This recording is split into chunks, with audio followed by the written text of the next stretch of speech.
नमस्कार दोस्तों, कैसे हो आप सब। आशा करती हूँ आप स्वस्थ एवं खुशहाल होंगे।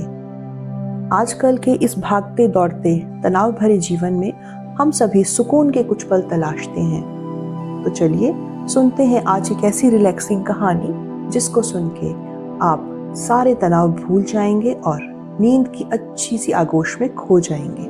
तो चलिए कहानी शुरू करते हैं।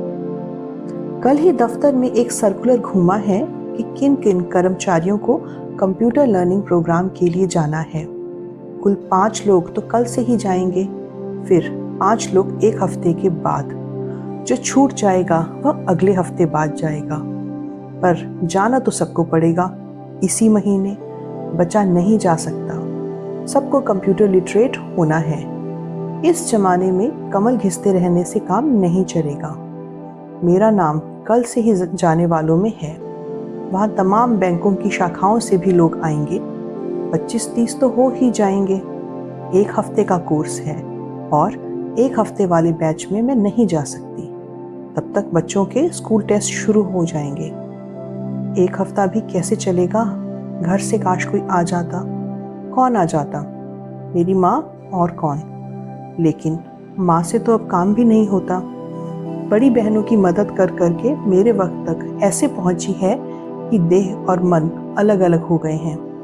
मन जो चाहता है देह करने को तैयार नहीं होती। देह जहां पड़े रहने में सुखी है, मन उसे मान लेने को तैयार नहीं है। भला मैं कैसे जाऊं इस ट्रेनिंग के लिए। नहीं, मैं नहीं जा पाऊंगी। सब लोग ट्रेनिंग कर लेंगे, कंप्यूटर लिटरेट कहलाएंगे, पर मैं नहीं कर पाऊंगी। ऐसे ही रह जाऊंगी। फिर किसी ऐसी जगह मेरा ट्रांसफ़र कर दिया जाएगा जहां अब तक कंप्यूटर पहुंचा ही नहीं है, जैसे कि गांव या देहात में। फिर मेरे बच्चों की पढ़ाई पर बन जाएगी। फिर मेरे बच्चों के भविष्य और मेरी नौकरी में मुठभेड़ होगी। फिर मेरे सामने नौकरी छोड़ देने का विकल्प प्रकट होगा। फिर कहने वाले लोग कहेंगे, औरतों के बस की नहीं है नौकरी, करने चली आती हैं। फिर मेरे पति की तनख्वाह बच्चों की बड़ी पढ़ाई के लिए नाकाफी हो जाएगी। मुझे फिर से नौकरी खोजनी पड़ेगी। तब क्या मिलेगी फिर से नौकरी? जब मन चाहे तब नौकरी, जब बच्चे बड़े हो जाएं तब नौकरी। नौकरी में मैं कहाँ हूँ? मेरे लिए नहीं है नौकरी। मेरे लिए नौकरी दूसरों के हिसाब से है। मेरे हिसाब से क्या है? एक सुबह 8 बजे निकलना पड़ेगा। जगह दूर है। लौटते हुए भी कुछ ऐसा ही समय हो जाएगा। कहने वाले कह रहे हैं कि 9 से 5 का दफ्तर तो है ही।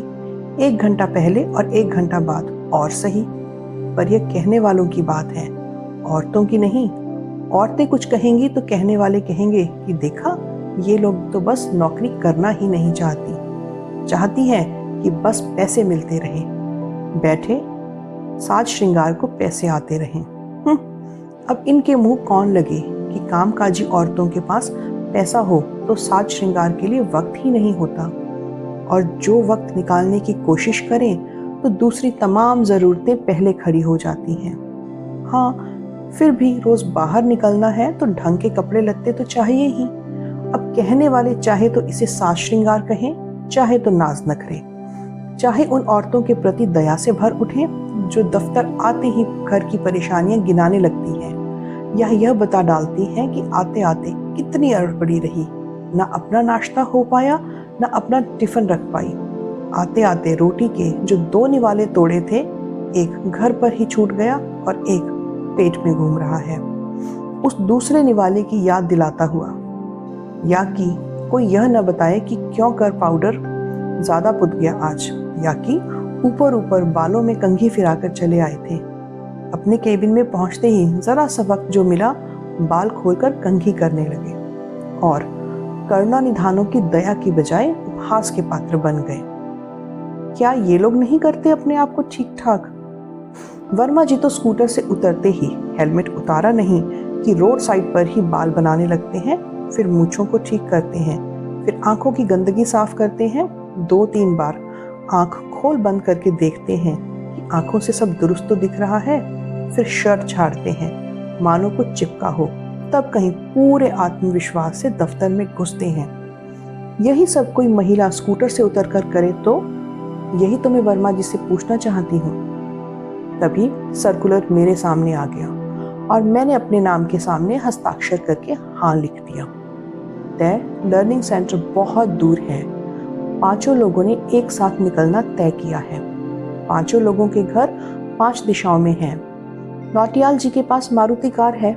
हालांकि उनका घर कोई सेंटर में नहीं है, पर ऐसी जगह भी नहीं है कि जहां पहुंचना मुश्किल हो। सीधा सा रास्ता है। 4 पुरुषों में मैं अकेली ही महिला हूँ। दफ्तर में 2 और भी महिलाएं हैं मेरे अलावा, कीर्ति दीदी और सुमेधा। कीर्ति दीदी सभी की दीदी ही हैं। हाँ, नए आए दसवाल साहब जरूर उन्हें मैडम कहते हैं, किसी को कोई आपत्ति भी नहीं है। कीर्ति दीदी हफ्ते भर बाद जाएंगी। उनके बेटी और दामाद आए हुए हैं। सुमेधा अक्सर ही बीमार रहती है तो मुझसे छोटी, पर जाने कौन सा रोग उसे भीतर ही भीतर कमजोर किए रहता है। उसका भी आज जाने में नाम था। उसने तुरंत छुट्टी ले ली और उसकी जगह चल पड़े मिस्टर सती। मिस्टर सती तुरंत चल सकते हैं तो सुमेधा तुरंत क्यों नहीं चल सकती? सबके कहने से पहले ही नौटियाल जी ने कहा था कि उन्हें तो जाना ही है वहां तक। फिर चाहे गाड़ी में अकेले वे बैठे रहें, चाहे 4 लोग और, पेट्रोल तो उतना ही लगेगा। फिर हफ्ते भर की ही तो बात है। उनके इस तर्क से सब खुश हो गए। इसी तर्क पर न्यौछावर होकर वर्मा जी ने तुरंत सबको चाय पिलवाई। 8 बजे घर से निकलो तो 8:15, 8:20 तक नौटियाल जी के यहाँ पहुंच जाओ। फिर वहां से 15 किलोमीटर दूर बीच में रायपुर गांव की टूटी फूटी सड़क पार करते अपने गंतव्य तक पहुंचना है। मेरी अपनी स्कूटी पर ऐसा सफर तय किया तो जा सकता है, पर सब कह रहे थे कि बगड़वाल मैडम हमारे साथ ही चलिए। फिर ये लोग कुलीग हैं हमारे, सुख दुख के मित्र बंधु यही हैं। आखिर इनके साथ चलने में कैसा संकोच? पर संकोच तो है भाई, मन में ना जाने कैसा कैसा डर है। मुझे कार में आगे की सीट पर सादर बिठाया गया है। हालांकि मैं थोड़ा घबरा रही थी, पर आगे की सीट पर अकेले बैठा दिए जाने से अब पहले से बेहतर लग रहा है। ड्राइवर की सीट पर स्वयं नौटियाल जी बैठे हैं। पीछे तीनों कुलीग हैं, तीनों ही मुझसे सीनियर।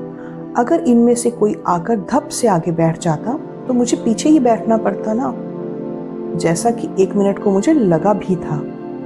जैसे ही नौटियाल जी ने गाड़ी निकाली, वर्मा जी दौड़कर आगे बैठ गए। मैं कहने को तो थी कि वर्मा जी कृपया पीछे बैठ जाइए, पर मुझसे पहले ही बाकी दोनों तड़प उठे।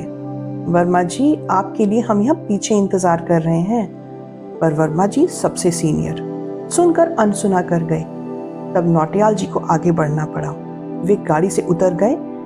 ऐसा है कि आज बैठने की सबकी जगह तय कर दी जाए तो रोज रोज परेशानी नहीं होगी। ऐसा कहकर वे सबको अपनी जगह बताने लगे, जिसमें वर्मा जी की जगह पीछे ही आनी थी।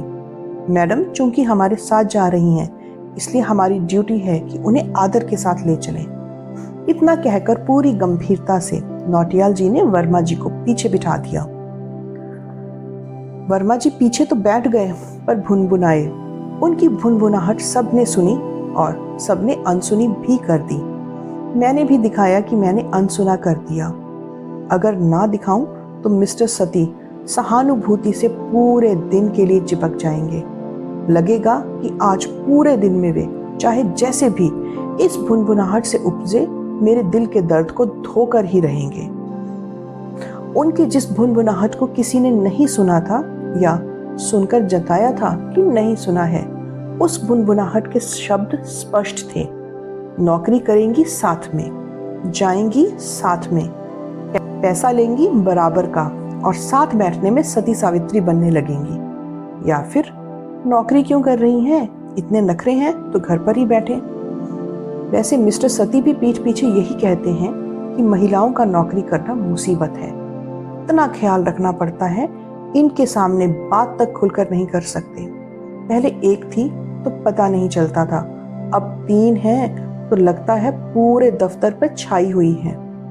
ऐसा नहीं है कि बाकी कुछ नहीं कहते, हमारे होने से ही सभी असहज हो जाते हैं। जैसे कि कितना भी कहो कि जो बात करते हैं करते रहें, पर नहीं, हमें देखते ही उनकी बातें रुक जाती हैं। हम कहाँ उनकी शिकायत कर देंगे कि ये ऐसी बातें कर रहे हैं, और कहाँ हमारे शिकायत करने पर इन्हें फांसी लग जाएगी। मैडम का तो ख्याल रखकर बोलो। मुझे पिछली सीट से मिस्टर सती की आवाज सुनाई दी। अरे नहीं नहीं, आप लोग बातें करें। अनायास ही मैंने कहा, मैडम आप समझती नहीं हैं, ये लोग बातें करते करते कहाँ पहुंच जाते हैं, कभी कभी तो नॉनवेज बातों पर उतर आते हैं, इसलिए मैंने पहले ही चेता दिया। ओह, मैं शर्मिंदा हो गई अपनी उपस्थिति के कारण, ऐसी उपस्थिति जिसमें वो लोग अपनी बातें नहीं कर पा रहे थे। सहज सामान्य बातें क्यों नहीं कर सकते ये लोग? ऐसी बातें जिसमें मेरी उपस्थिति से बाधा ना आए, ऐसी बातें जिसमें मैं भी शामिल हो सकूं। या फिर मुझे सिर्फ ये जताने के लिए कहा है सती जी ने कि मैं किस कदर अनावश्यक बोझ हूं उन सब पर। ना जाने कौन सी बात इस बीच उनमें जोर जोर से चल पड़ी थी, और मैं पता नहीं उसमें से कब खिसक कर पुरानी धुरानी बातें सोचने लगी थी। इस पहले दिन तो मैं जैसे तैसे झोंके में निकल आई थी। पड़ोसी को खूब खूब सहेज दिया था कि बच्चों के स्कूल से आने के समय जरा ध्यान रखें। चावल दाल बनाकर रखा दिया था। गांव वाली को बहुत कहा था कि शाम के बर्तन जरूर मान जाए। बच्चों के स्कूल बैग में रात को ही घर की एक चाबी रख दी थी। जब तक बच्चे स्कूल से घर पहुंचेंगे मैं फोन कर लूंगी। आजकल फोन तो हर ऑफिस में होता है ना। कल ऑफिस से घर पहुंचने पर तमाम आवश्यक कामों में से यह भी किया था कि पास की एक एसटीडी दुकान से मिस्टर बगड़वाल यानी अपने पति को बड़ौदा फोन करके सूचित किया। यही नहीं, इस कंप्यूटर के बारे में। घर वाले लैंडलाइन फोन में एसटीडी नहीं है। खर्च बढ़ जाने के डर से मिस्टर बगड़वाल ने मना कर दिया था। उससे भी ज्यादा बात यह थी कि मुझे एसटीडी की जरूरत ही क्या थी। मैं एक मिस्टर बगड़वाल को ही बड़ौदा फोन करना होता था, वह भी इतना कम, महीने में एक बार, या शायद वह भी नहीं। जरूरत ही नहीं थी, वही फोन करते रहते थे। इस तरह घर के बजट पर उनका ध्यान बना रहता था। ध्यान, दूसरे शब्दों में इस ध्यान को नियंत्रण कहा जा सकता था। घर खर्च नोट करने वाली डायरी का वे बराबर निरीक्षण करते और भर जाने पर हमेशा वे ही दूसरी लाकर रखते। उनका स्पष्ट निर्देश था कि छोटे से छोटा खर्च भी डायरी में नोट किया जाए। आलू, प्याज, टमाटर, आटा, दाल, दर्जी, रिक्शे का किराया, बच्चों की पेंसिल, रबड़ वगैरह वगैरह वगैरह। कभी कभी मैं इतनी थकी होती कि दिन भर के छोटे खर्च ब्यौरेवार लिखने में झुंझलाहट होती। मैं इसे कुछ इस तरह लिखती जैसे 100 धनिया, प्याज, टमाटर, चीनी, रिक्शे का किराया, बंटू की भूगोल फाइल आदि। इस तरह लिखते समय भी मैं जान रही होती कि इस पर मुझे डांट पड़ ही जाएगी। इस खर्च डायरी में लिखे मेरे हिसाब से मेरे हिस्से की डांट बड़ौदा में रुकी पड़ी है। बस इसी महीने की किसी तारीख को मेरे ऊपर बरसने को आने वाली है। फिर भी मैं उनिंदी सी हाथ की या दिमाग किसी की भी मेहनत बचाकर लिखती 100 बेसन, पिसा धनिया, पेट्रोल, पेंसिल आदि आदि। यह कुछ स्पष्ट नहीं होता। इसमें पता भी नहीं चलता कि कौन सी चीज कितने की थी और कौन सी चीज किस मात्रा में थी। 100 में से 2-4 रुपए बचे भी हो सकते थे, पर मैं बड़ौदा में रुकी पड़ी डांट के डर से अक्सर ऐसा ही घसीट डालती। मुझे सचमुच माफ करें, क्योंकि मैं खुद ही 2-4 रोज के बाद भूलने लग जाती कि कौन सी चीज कितने की है, कितनी थी। मैं परेशान हूँ, हैरान हूँ, थकी हूँ। उस पर यह नामुराद डायरी। क्या मैं कुछ गलत खर्च करती हूँ? इतने के लिए अविश्वसनीय कैसे हो जाती हूँ? खैर, तो इस कंप्यूटर कोर्स के बारे में सुनकर वे बच्चों के लिए चिंतित हो गए। दूर है, मैं तो शनिवार से पहले आ नहीं पाऊंगा, कहने लगे छोड़ो ये कोर्स। पर जब उन्हें मैंने ट्रांसफर वाली अपनी चिंता बताई तो वह उनकी भी चिंता बन गई। कहने लगे ठीक है, किसी तरह कर ही डालो, हफ्ता दिन निकल ही जाएंगे। आपका प्रमोशन तो ड्यू है ना मैम? हाँ, देखिए, अचानक ही मैंने अपनी चिंताओं से निकलकर कहा, देखिए क्या, सबका आ रहा है तो आपका भी आएगा ही। प्रमोशन होगा तो ट्रांसफर भी होगा, तैयार रहिए मैडम, नौटियाल जी ने कहा। ट्रांसफर से ही तो बचने के लिए कंप्यूटर कोर्स कर रही हूँ। अरे कौन सा देहात जाना है, अब तो कंप्यूटर लिटरेट हो जाएंगी। यहीं कहीं आसपास होगा, हरिद्वार, ऋषिकेश, सहारनपुर, या ज्यादा से ज्यादा कोटद्वार तक। डेली अप डाउन कर लीजिएगा। हम आपको एक तरीका बताते हैं अभी, ये सती जी ने कहा था। जी, मैंने तरीके की बात सुनकर निराश होकर कहा, सती जी तरीका बताएं और आप मान ले, ऐसे तरीके वो बता ही नहीं सकते। मसलन आपको अधिक दिन की छुट्टी लेने की चिंता खाई जा रही है तो सती जी से तरीका पूछिए। वे कहेंगे, आप तो महिला हैं, आपको काहे की चिंता, सरकार ने महिलाओं को विशेष छुट्टी दी है, एक ठो मेडिकल सर्टिफिकेट लगा दीजिए अबॉर्शन का, 100 रुपए में बन जाता है, जाइए 1.25 महीने की छुट्टी लेके मौज करिए, बस कट कर रह जाइए आप, और अगर माने तो जाइए सर्टिफिकेट बनवा डालिए। प्रमोशन चाहिए तो भाई ट्रांसफर तो झेलना ही होगा। यह बुनबुनाहट इस बार पूरी स्पष्टता और निरपेक्षता से बताई गई है, इस तरह कि भाई हमने आपसे थोड़े ना कुछ कहा, और जो सुन ली है तो समझ भी लीजिए। हर जगह सुविधा चाहिए इन लोगों को, प्रमोशन भी चाहिए और सुविधा भी। ये भुनभुनाहट है या कौन लगे इनके मुंह। आखिर क्या हम जैसे भी हाल में कंप्यूटर सीखने नहीं चल पड़े हैं? और क्या कीर्ति दीदी ने इस उम्र में भी सर्कुलर पर हस्ताक्षर करके हाँ नहीं लिखा है? पर कौन कहे, और कहे क्यों? लंच टाइम में केवल मैं ही दौड़ी हूँ फोन की तरफ, केवल मैं ही। हैरानी है कोई और नहीं दौड़ा। वर्मा जी टहलते हुए अपने मोबाइल से किसी अपने से बात कर रहे हैं। नौटियाल जी ने भी एक तरफ खड़े होकर अपना सेलफोन निकाला है। सती जी के पास इससे पहले मैंने कभी मोबाइल नहीं देखा था। वे भी आज अपना सेल लिए इधर उधर डोल रहे हैं। हमारे साथ आए चौथे सज्जन निर्मल जी भी अपने सेल से मुक्त नहीं हैं। वैसे तो वे काफी कम बोलते हैं, पर मोबाइल पर जाने कितनी देर तक बतियाते रहते हैं, जैसे कि मोबाइल में उनकी जान रहती हो। कहते हैं कि उनका कुछ चल रहा है, इश्क विश्क जैसा। ठीक ठीक मुझे नहीं मालूम, उड़ती उड़ती सी बात में भी मैं कह रही हूँ। दूसरे तमाम लोग भी मोबाइल उठाए घूम रहे हैं। केवल मैं ही फोन का चोगा उठाकर उसे बार बार कान पर लगाकर रखकर उठाकर देख रही हूँ कि आखिर मेरे ही वक्त इसे काम नहीं करना था। आप मेरे मोबाइल से बात कर लीजिए। पीछे सती जी मुस्कुराते हुए खड़े थे। यह तो चल नहीं रहा है। कोई कह रहा था कि कल रात कोई केबल चुरा के ले गया है। ओह, अब मैं क्या करूं? मन हो रहा है कि सती जी का फोन लेकर सचमुच ही बात कर लूं। बच्चों से बात करनी होगी ना आपको। नौटियाल जी भी चले आए। सबकी दया की पात्र हूं मैं इस समय। आप एक सेलफोन क्यों नहीं ले लेती? वर्मा जी ने बिना बुनबुनाए कहा, एकदम साफ। बहुत दिन से सोच रही हूँ। सोचने नहीं मैडम, करने की बात है। आजकल तो 1000-1200 में भी हैंडसेट मिल रहे हैं, ले डालिए। औरतें निर्णय नहीं ले सकती फिर रोती हैं। बाद के वाक्य वर्मा जी ने उसी पुराने अंदाज में कहे, कुछ निरपेक्ष और कुछ स्पष्ट। मुझे सचमुच बहुत बुरा लगा। वर्मा जी की बिन मांगी सलाह से भी ज्यादा उनके निरपेक्ष किंतु स्पष्ट वाक्य से धक्का लगा। बोलो मैडम, घर का नंबर बोलो, सती जी ने अधिकार पूर्वक कहा। अब मेरे पास केवल 2 विकल्प हैं, सती जी या नौटियाल जी। वर्मा जी से कहना कितना ठीक होगा, और वे चौथे निर्मल जी सबसे दूर अपने में खोए हुए हैं। मैंने कहा, वर्मा जी अपना फोन दीजिए, जरा बच्चों से बात करनी है।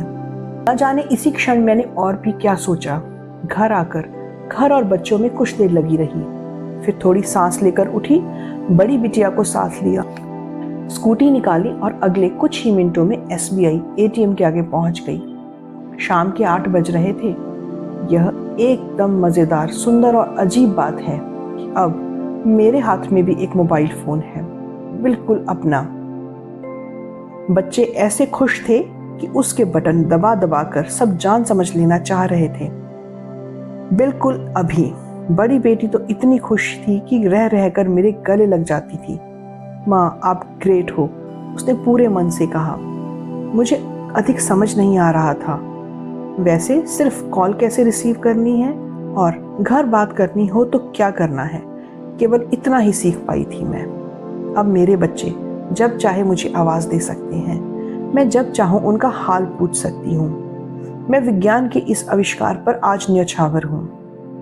मेरे पास एक सेलफोन है, मेरा, बिल्कुल मेरा।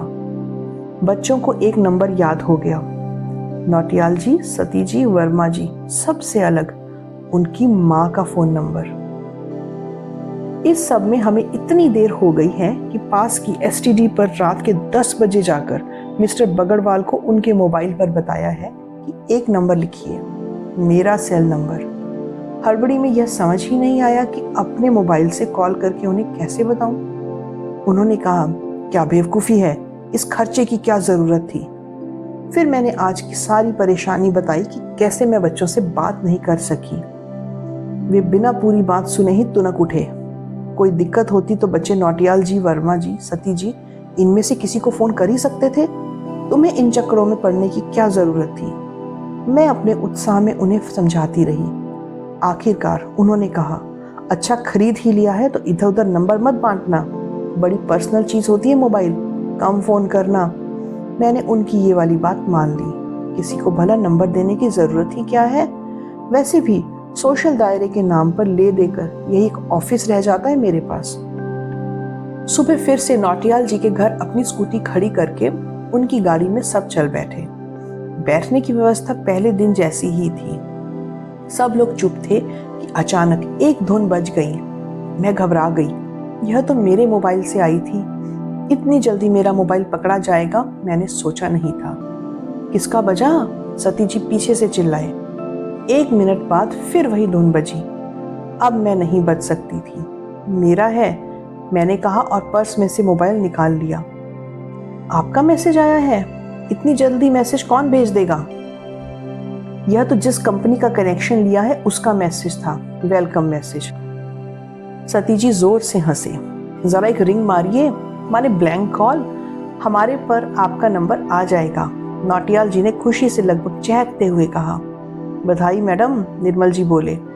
बधाई तो वर्मा जी को दीजिए, पहुंचते नहीं तो कल यह ना खरीदा जाता, मैंने कहा। धन्यवाद, वर्मा जी ने अब साफ साफ कहा।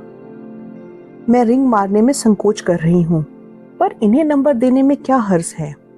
यही तो है हारे गाढ़े के मीत, चाहे ये ना माने तब भी हैं।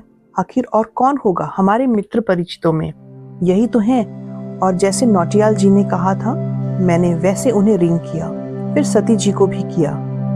हमें सती जी से मिल जाएगा, वर्मा जी ने कहा। जरा अपना मोबाइल वा दिखाइए, निर्मल जी ने चुपचाप कहा। वे पूरब के हैं और खुश होने पर भाषा में अपना नितांत देशी लहजा इस्तेमाल करते हैं। मैंने मोबाइल पीछे कर दिया। ये किया ना मैडम साहस का काम। सती जी ने मोबाइल निर्मल जी से झपट लिया। इसमें क्या साहस है, कब से तो सोच ही रही थी। मैंने उनकी बात काट दी। वे थोड़ा खिसियाए, उन्हें मेरे ऐसे जवाब की उम्मीद नहीं थी। अच्छा है, यह कहकर पीछे से होता हुआ मोबाइल मेरे पास वापस पहुंचा। तभी मेरा मोबाइल फिर बजा। वर्मा जी ने हल्के से कहा, उठाइएगा नहीं, मैंने अपना नंबर पहुंचाया है। चलिए अब हम आपको प्रमोशन की बधाई नए सेल पर देंगे। बैंक में मैनेजर साहब को भी दे दीजिएगा नंबर, जैसे सूचना आएगी तुरंत कॉल कर देंगे। अरे मैडम क्या देने जाएंगी, हम में से ही कोई दे देगा। नहीं नहीं, मैं खुद ही बता दूंगी। मैं कुछ तल्ख हो गई। ऐसा भी क्या मोबाइल मोबाइल होना, पर सच कहूं मुझे उनका मोबाइल मोबाइल होना अच्छा लग रहा था। इसी तरह मोबाइल के इर्द गिर्द बतियाते हुए हम कब लर्निंग सेंटर पहुंच गए पता ही ना चला। इससे पहले तक इन लोगों की मोबाइल की बातों पर मैंने कभी इतना ध्यान ही नहीं दिया था। कीर्ति दीदी, वो तो मोबाइल के नाम से ही डरती थी, अपने को पुराने जमाने का कहकर मोबाइल की बात टाल जाती थी। और सुमेधा, उसके पास तो एक मोबाइल था भी, जो हमेशा घर पर ही रहता था। शायद लैंडलाइन फोन की जगह मोबाइल ही था, या शायद उसके पति का था। और सुबह शाम सुमेधा उस पर वैकल्पिक रूप से मिल सकती थी। इसे ही वह अपना कहकर बातों बातों में मोबाइल का जिक्र कर लेती थी। खैर उसके पास था तो सही, घर वाला ही सही, रोज पॉकेट में ना सही, पर्स में ना सही, घर पर ही सही।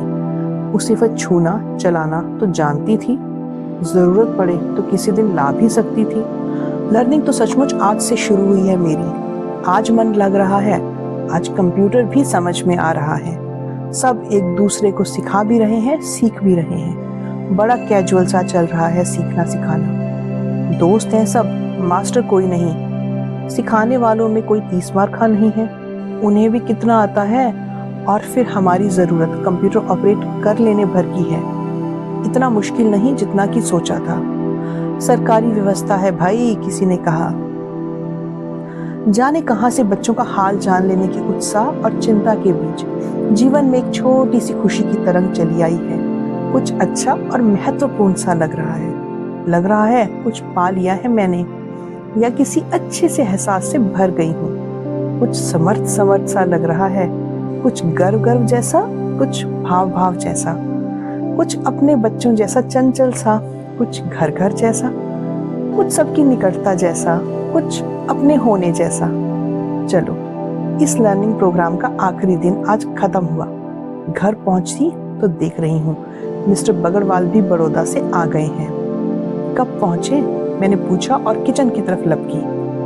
2 घंटे पहले आए होंगे, मन ही मन अंदाज लगाया मैंने। मोबाइल पर बता तो सकते थे, खैर सरप्राइज देना होगा। उन्होंने मेरी बात का जवाब देने की बजाय मेरा सेलफोन मांगा। मैंने हाथ पोंछकर पर्स से सेलफोन निकाल कर दिया। उन्होंने जिस जिज्ञासा के साथ लिया मुझे अच्छा लगा, पर भीतर ही भीतर थोड़ा डर भी रही हूँ, कहीं डांट ना पड़ जाए। कैसा फोन लिया है, घटिया है, बेकार है। वे फोन को उलट पलट कर रिंगटोन बजाकर देखकर फोन बुक चेक करने लगे। फिर वहीं से अजीब सख्त आवाज में बोले, ये फोन बुक में इतने नंबर किस किस के भर लिए? मैं किचन में थी, वहीं से बोली, ऑफिस वालों के हैं। उन्होंने और भी सख्त होकर कहा। मुझे यह अच्छा नहीं लगा। यह भी कोई आपत्ति करने की बात है? फोन है तो कुछ नंबर तो होंगे ही। अपनी अकल लगाए बिना नहीं रह सकती थी। मना किया था ना कि इधर उधर नंबर मत बांटना, पर तुम्हें फैशन सूझ रहा है, फंसोगी एक दिन। इसमें क्या फंसना है, सब ऑफिस के लोग तो हैं। यह मैंने नहीं कहा, पर क्या कहूँ, फिर अपनी अकल लगानी ही होगी। सेलफोन उन्होंने अपनी गोद में रख लिया। चाय पीने के लिए मुझे दोबारा कहना पड़ा। इतनी टेंशन है और ऊपर से उन्होंने अपने भीतर उबलते वाक्यों को दबा लिया होगा। ऊपर से उसके आगे मैं हो सकती थी। मेरे इस नए फोन का टेंशन हो सकता था। मेरा इतनी दूर से आकर जल्दी से चाय पीने का जो मन था वह मर गया। मैंने चाय मेज के कोने पर रखकर घर, जो दिन भर का बिखरा था, उसे सहेजना शुरू किया दिया। बच्चों की यूनिफॉर्म खाट पर से उठाई, फिर सूंघा कि कितनी गंदी है। धोना तो नहीं पड़ेगा, फिर तह लगा के रख दिया। मोजे उठाकर जूते में लगा दिए। मोजे गंदे हो गए थे, सड़ी हुई सी गंध उसमें से निकल रही थी, फिर भी मैंने रख दिए। इसी के साथ यह ख्याल जरूर आया कि अब वॉशिंग मशीन ले ही लेनी चाहिए, लेकिन इस ख्याल को फिलहाल के लिए स्थगित करके टिफिन निकालने के लिए खाट के नीचे पड़े बच्चों के स्कूल बैग उठाया। तुम लोगों ने टिफिन आज भी नहीं दिया? बच्चों ने हमेशा की तरह मेरी इस बात का कोई उत्तर नहीं दिया।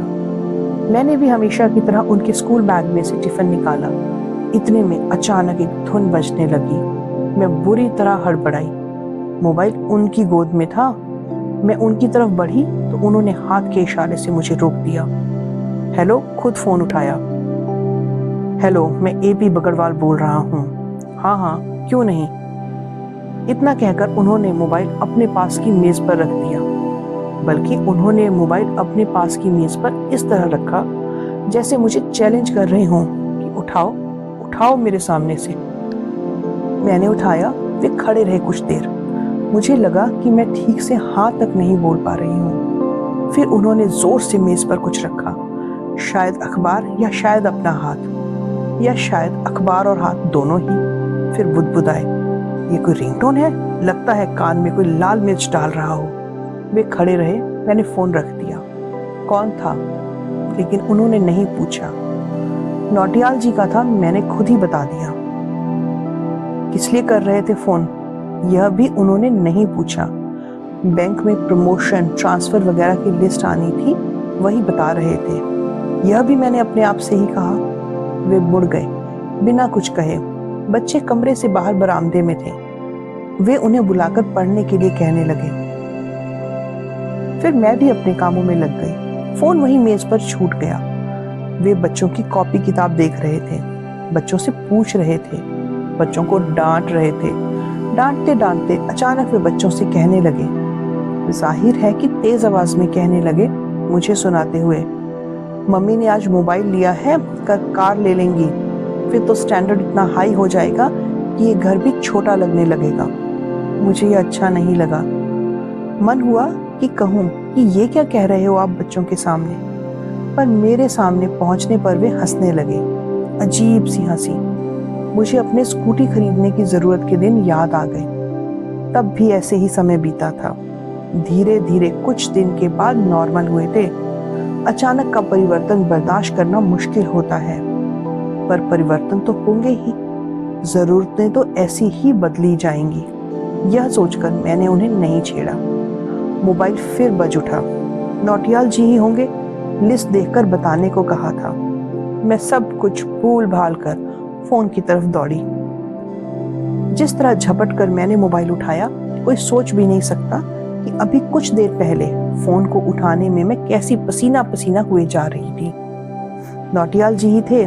सबके प्रमोशन ट्रांसफर के बारे में बताने लगे। कहाँ कौन जा रहा है, क्या क्या फेरबदल हुई है, कौन लोग इस बार भी टस से मस नहीं हुए हैं। सती जी ट्रांसफर रुकवाने के लिए कुछ उपाय बता रहे हैं, वर्मा जी नहीं जाना चाहते, वगैरह वगैरह। किसी यार का होगा, मिस्टर बगड़वाल ने कैसी अजीब घिनौनी आवाज में कहा। मैंने सुना है साफ। हालांकि मैं फोन पर नौटियाल जी से बात कर रही हूँ, वे तेजी से बाहर निकल गए हैं। रात के इस वक्त उन्होंने पूछा नहीं कि कौन, किसका, क्यों। मैंने भी नहीं बताया। नौटियाल जी का प्रमोशन और ट्रांसफर, कईयों का प्रमोशन और ट्रांसफर, मेरा भी। जगह ठीक है और मुझे जाना होगा। तो दोस्तों, ये थी आज की कहानी। कैसी लगी हमें कमेंट करके ज़रूर बताइएगा। अगर कहानी अच्छी लगी तो इसे लाइक कीजिए और शेयर कीजिए, और ऐसी और बेहतरीन कहानियाँ सुनने के लिए चैनल से जुड़े रहिए। तब तक के लिए अपना ध्यान रखें। शुभ रात्रि।